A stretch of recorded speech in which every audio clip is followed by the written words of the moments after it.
चलो आइए बात करते हैं स्वतंत्रता का अधिकार। पहले हमने देखा समता का अधिकार, 14 से लेकर 18 तक के आर्टिकल में हमने बहुत अच्छे से देखा।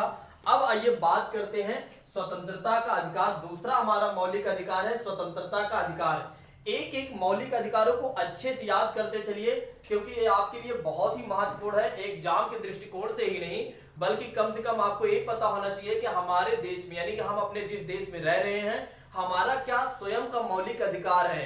ठीक है, आपके मौलिक अधिकारों को यदि कोई हनन करता है, कोई छेड़छाड़ करता है, तो सीधे आप न्यायालय भी जा सकते हैं। इस पर भी हम चर्चा करेंगे कैसे आपको क्या करना है। लेकिन अभी जो हमारी चीजें हैं इसको आइए समझते हैं। ठीक है, देखिए आर्टिकल 19 की बात करते हैं, सीधा एक एक चीजों के बारे में बात करेंगे। आर्टिकल 19 में 6 बातें कही गई हैं। उन 6 में आइए बात करते हैं पहले पॉइंट के, या ए करके लिख सकते हैं, ए बी करके लिख सकते हैं। पहली चीजें कहा जाता है वाक एवं अभिव्यक्ति की स्वतंत्रता। पहली चीजें क्या है? वाक एवं अभिव्यक्ति, वाक एवं अभिव्यक्ति की स्वतंत्रता। पहली चीजें क्या है? वाक एवं अभिव्यक्ति की स्वतंत्रता। ठीक है, वाक एवं अभिव्यक्ति की स्वतंत्रता। और दूसरी यानी बी वाली चीजें क्या कही गई है, अभी मैं आपको इसको सब समझाऊंगा। शांतिपूर्वक सम्मेलन करने का अधिकार, शांतिपूर्वक सम्मेलन करने का अधिकार, शांतिपूर्वक सम्मेलन करने का अधिकार या सम्मेलन का अधिकार। नेक्स्ट, संगम या सहकारी समितियां बनाने का अधिकार। सी वाला है संगम या सहकारी समिति बनाने का अधिकार या समितियां बनाने का अधिकार दिया गया है। संगम या सहकारी समितियां बनाने का अधिकार है। फिर भारत के राज्य क्षेत्र में सर्वत्र आबाद या संचरण का अधिकार, ऐसे लिख लो, डी वाला आपका है संचरण का अधिकार, संचरण का अधिकार। ठीक है, नेक्स्ट है आपका संचरण का अधिकार। उसके बाद आपका है कि घूमने या बस जाने या निवास करने का अधिकार है। ठीक है, डी के बाद आपका ई हो जाएगा निवास का अधिकार, निवास का अधिकार। और लास्ट आपका आ जाता है ई के बाद क्या हो जाता है आपका एफ हो जाता है। एफ वाला मैं ऊपर लिख दे रहा हूं कि कारोबार या वृत्ति या व्यापार करने का अधिकार, कारोबार या व्यापार करने का अधिकार, कारोबार या व्यापार करने का अधिकार। ठीक है, कारोबार या व्यापार करने का अधिकार। आइए बात करते हैं एक एक पॉइंट के बारे में, बात करते हैं कि आर्टिकल 19 में जो 6 पॉइंट दिए गए हैं उनका क्या मतलब है। पहली चीजें हैं कि वाक एवं अभिव्यक्ति की स्वतंत्रता। देखिए, आपको यह अधिकार दिया गया है, संवैधानिक रूप से आपको यह मौलिक अधिकार दिया गया है कि आप अपने राज्य में आराम से बिना किसी हेजिटेशन के, वाक मतलब होता है बोलना, आप बोल सकते हैं। अभिव्यक्ति मतलब अपनी बातों को किसी के सामने प्रकट कर सकते हैं, डिस्क्लोज कर सकते हैं, चाहे सरकार के सामने बात करें या सरकार के सामने अपनी बात रखना चाहते हैं या किसी व्यक्ति के सामने बात रखना चाहते हैं, तो यह आपको अधिकार दिया गया है। ठीक है, यानी कि बोलने की आजादी आपको है और अपनी बात रखने की आजादी दी गई है आपको आर्टिकल 19 के तहत। क्लियर? फिर दूसरी चीजें कहा जा रहा है कि यदि आपको शांतिपूर्वक किसी भी प्रकार का सम्मेलन करना है, सम्मेलन मतलब जैसे आप देखते हो कवि सम्मेलन होते हैं या बहुत सारे सम्मेलन, जैसे अगर मुस्लिमों की बात करें जलसा वगैरह करते रहते हैं, तो एक प्रकार से ये भी तमाम प्रकार के जो सम्मेलन है वो भी आप कर सकते हैं। या आप आंदोलन करना चाहते हैं शांतिपूर्वक, तो वो भी आप कर सकते हैं, यह भी आपको अधिकार दिया गया है। ठीक है, या संघ बनाने का, नेक्स्ट बातें कही जाती है वही चीजें यहाँ पर, जो संगम या संघ बनाने की आपको अधिकार दिया गया है। आपको यह भी अधिकार है किसी भी प्रकार के आप ऑर्गेनाइजेशन भी बना सकते हो, ये भी आपको अधिकार दिया गया है। आप संघ बना सकते हैं, एक यूनियन बना सकते हैं, जैसे किसान यूनियन है, ठीक है, तमाम प्रकार की यूनियन है, उस तरह के यूनियन आप बना सकते हैं, या भी आपको मौलिक अधिकार में दिया गया है।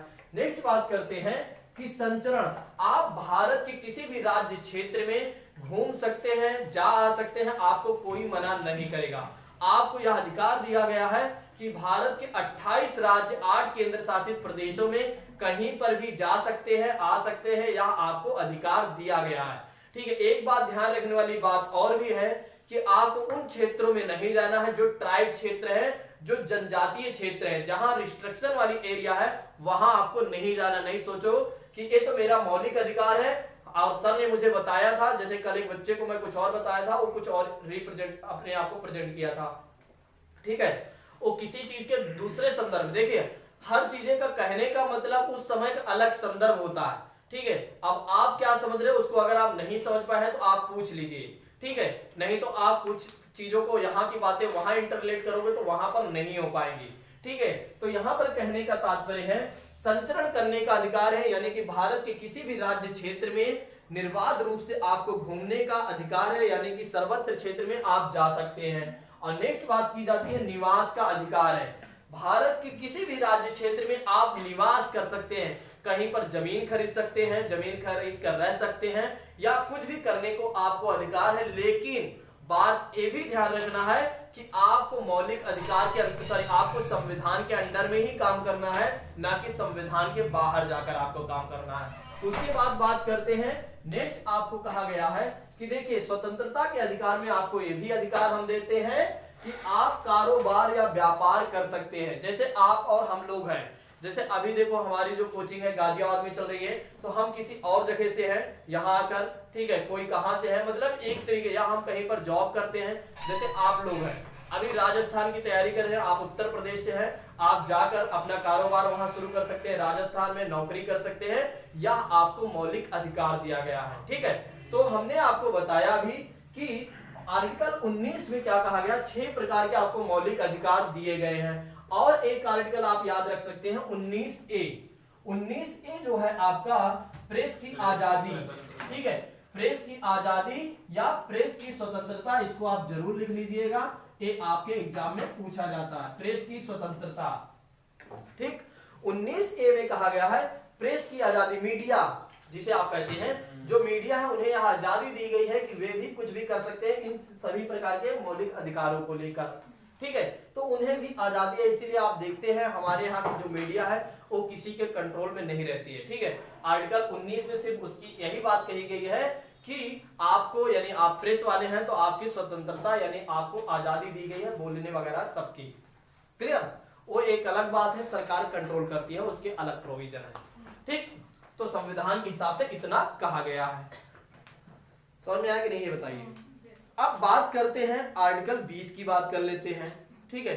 आर्टिकल 20 क्या कहता है, ठीक है, आर्टिकल 20 क्या कहता है, क्या नाम है आपका, सचिन जी बताइए, आर्टिकल 20 क्या कहता है, याद नहीं है, काफी चीजें भूल गए हैं आप, रिवीजन में नहीं रहता ना, यूपीटेट में ही करोगे ना सर, सीटेट में तो इनका कोई मतलब ही नहीं था। हाँ, सीटेट में इसका कोई मतलब नहीं होता, ठीक है। चलो आइए बात करते हैं अनुच्छेद 20 की बात करते हैं, ठीक है, अनुच्छेद 20 की बात करते हैं। अनुच्छेद 20 कहता है अपराध के लिए दोष सिद्धि के संबंध में संरक्षण, लिख लीजिए, अपराध के लिए दोष सिद्धि, अपराध के लिए दोष सिद्धि के संबंध में संरक्षण, दोष सिद्धि के संबंध में संरक्षण, ठीक है। अभी इसमें पहली चीजें, पहला पॉइंट इसमें लिख लीजिए, कोई पूर्व पद या प्रभाव कानून नहीं है, कानूनी नहीं है। पहला पॉइंट लिखिए ए करके, कोई, पहला पॉइंट लिखिए, कोई पूर्व पद, कोई पूर्व पद प्रभाव कानून नहीं है, कोई पूर्व पद प्रभाव कानून नहीं है, क्या नहीं है, कानून नहीं है, ठीक है। इसके अंतर्गत कहने का क्या तात्पर्य है, आइए जानते हैं। देखिए कहा जाता है कि कोई व्यक्ति, किसी व्यक्ति यानी कि किसी व्यक्ति अपराध के लिए तब तक दोषी नहीं ठहराया जाएगा जब तक उसका दोष सिद्ध नहीं हो जाता। सिंपल सी बात यह है कि देखिए आप पर एफआईआर हो जाने से आप अपराधी नहीं हो गए, ध्यान रखिएगा। आपको आर्टिकल 20 में बहुत अच्छे से कहा गया है, आप तब तक अपराधी नहीं माने जाएंगे जब तक आपका अपराध सिद्ध नहीं हो जाता। आपके ऊपर FIR हो जाने से इसका मतलब ये नहीं कि आप अपराधी हैं। क्लियर? तो यहाँ पर इस बात को कहा गया है कि अपराध के लिए क्या है, अपराध के लिए दो सिद्धि, अपराध के लिए दो सिद्धि के संरक्षण या संबंध में संरक्षण इसीलिए कहा गया है। क्लियर? समझ में आया कि नहीं? ठीक है। दूसरी बात, दोहरी क्षति नहीं। दूसरा पॉइंट इसमें क्या है, दोहरी क्षति नहीं। इसका क्या तात्पर्य है? देखिए, दोहरी क्षति नहीं का मतलब यह हो जाता है किसी भी व्यक्ति को एक अपराध के लिए केवल एक बार ही सजा दी जाएगी। देखिए, कोई भी व्यक्ति है, अगर उसने एक अपराध किया, चाहे आप 1 लोगों को मर्डर करिए, चाहे आप 10 लोगों को मर्डर करिए, आपको एक अपराध के लिए एक ही सजा मिलेगी, एक ही बार सजा मिलेगी, बार बार आपको सजा नहीं मिलेगी। ठीक है, इसलिए यहां पर कहा गया दोहरी क्षति नहीं, दोहरी क्षति नहीं, क्षति नहीं। ठीक, अगर लिखना चाहो तो लिख सकते हो, मैं बोल भी रहा हूं, लिख लीजिए अगर लिखना है तो। किसी व्यक्ति को लिख लीजिए, किसी व्यक्ति को एक ही अपराध के लिए एक बार से अधिक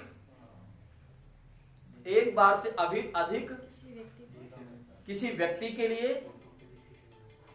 या किसी व्यक्ति को एक अपराध के लिए एक बार से अधिक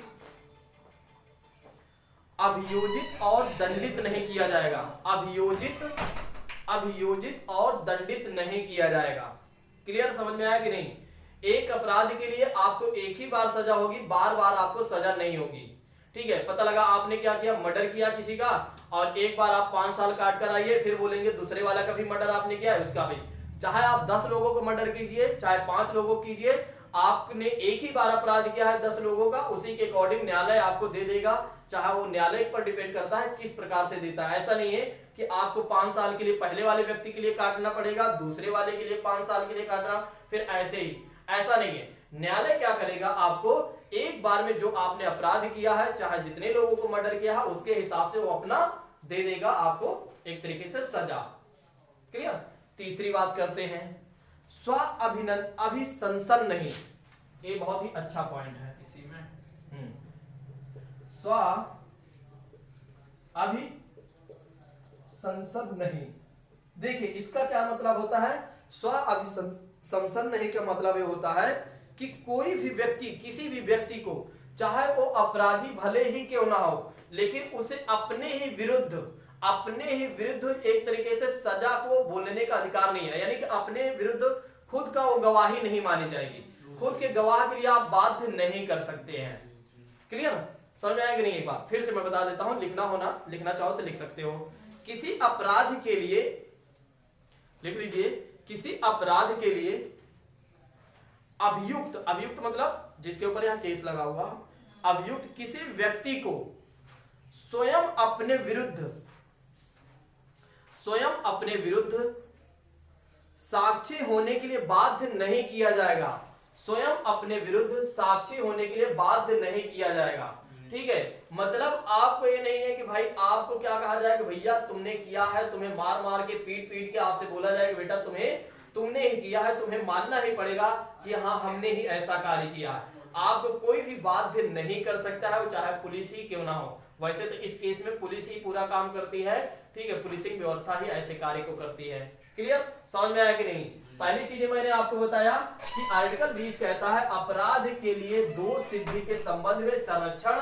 आपको लिए क्या कहा गया है कि अगर आपसे अपराध है, आपने अपराध किया है, तो उसके दोष के लिए आपके संबंध में संरक्षण भी दिया जाएगा। किन किन आधारों पर? पहला अधिकार ये कहता है, पहला आधार कहता है कि कोई पूर्ववत या प्रभाव कानून नहीं लागू होगा। यानी कि कहने का तात्पर्य है किसी भी व्यक्ति को क्या कहा जा सकता है, किसी के ऊपर FIR हो जाने से वह दोषी नहीं माना जाएगा जब तक उसका दोष नहीं सिद्ध हो जाता है। ठीक है, और एक चीज अगर कहा जाए तो कोई भी कानून जो होता है, अगर कानून बनाया जाता है तो कोई भी कानून आगे से लागू हो सकता है या वर्तमान से लागू हो सकता है, लेकिन पीछे से बहुत ही रेयर केस में लागू होता है, जल्दी से लागू नहीं होता है पीछे से कोई कानून।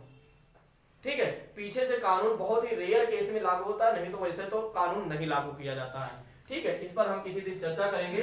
फिर दोहरी क्षति का मतलब क्या हुआ है कि एक व्यक्ति को एक अपराध के लिए एक ही बार सजा मिलेगी, बार बार उसे सजा नहीं मिलेगी। अगली बात करते हैं कि स्व अभिशंसन का मतलब होता है किसी भी व्यक्ति को अपने ही खिलाफ उसे क्या किया जाता, साक्षी नहीं बनाया जा सकता, अपने विरुद्ध उसे बाध्य नहीं किया जा सकता कि तुम्हें बोलना है तुमने ही ऐसा अपराध किया है। क्लियर, समझ में आया कि नहीं? अब आइए बात करते हैं आर्टिकल 20 की बात करते हैं, सॉरी 21 की बात करते हैं, सॉरी। अब आइए बात करते हैं आर्टिकल 21 की बात करते हैं। आर्टिकल 21 क्या कहता है? आर्टिकल 21 में बहुत ज्यादा नहीं है, लेकिन आर्टिकल 22 में आपको बहुत मजा आने वाला है। ठीक है, आर्टिकल 21 में 20 में वैसे और भी चीजें हैं, चलो 21 में ही बता दें। हाँ सॉरी 21 में ही है। चलो इसमें क्या है, 21 में प्राण एवं दैहिक स्वतंत्रता। इसका क्या मतलब हुआ?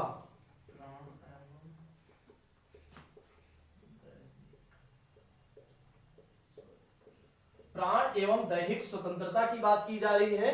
ठीक है, प्राण एवं दैहिक स्वतंत्रता की बात की जा रही है।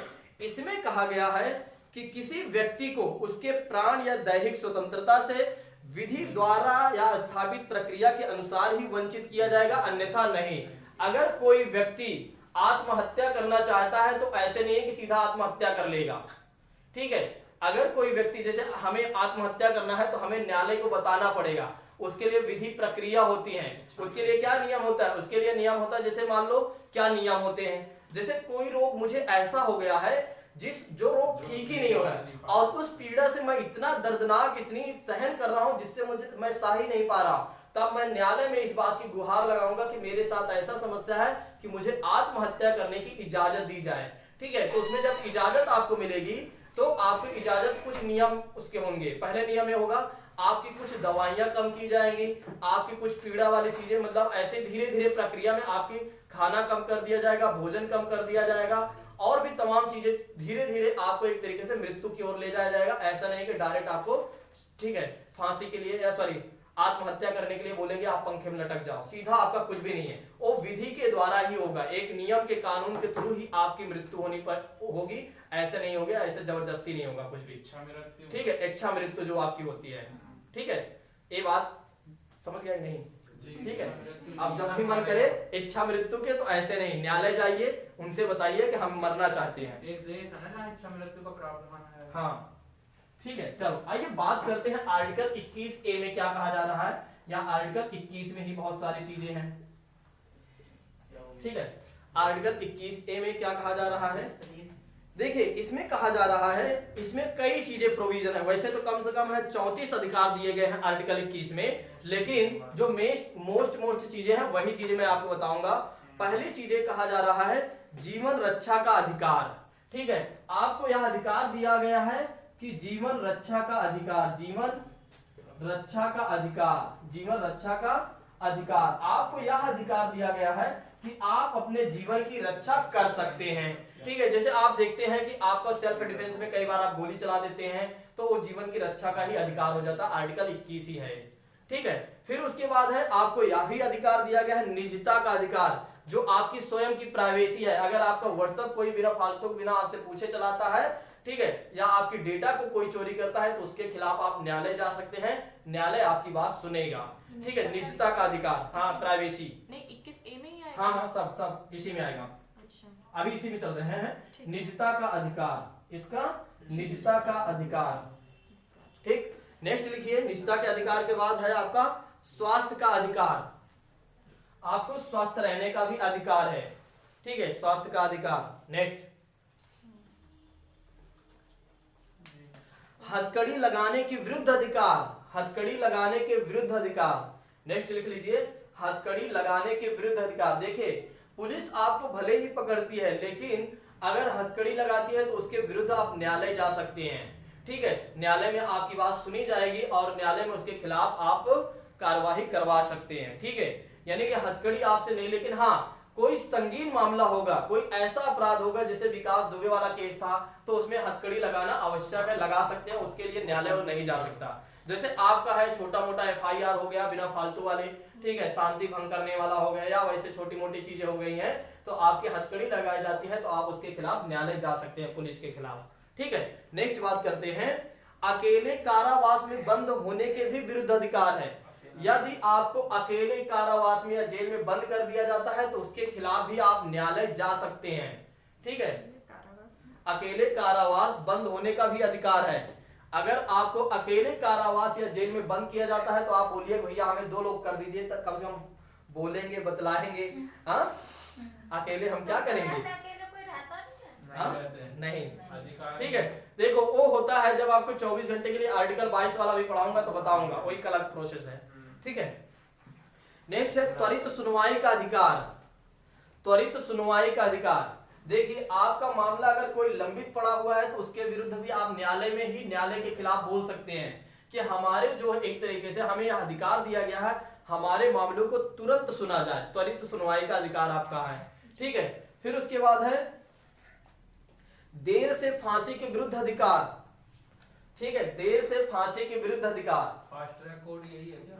फास्ट ट्रैक नहीं, देखिए देश की फांसी के विरुद्ध अधिकार से तात्पर्य हो जाता है मित्रों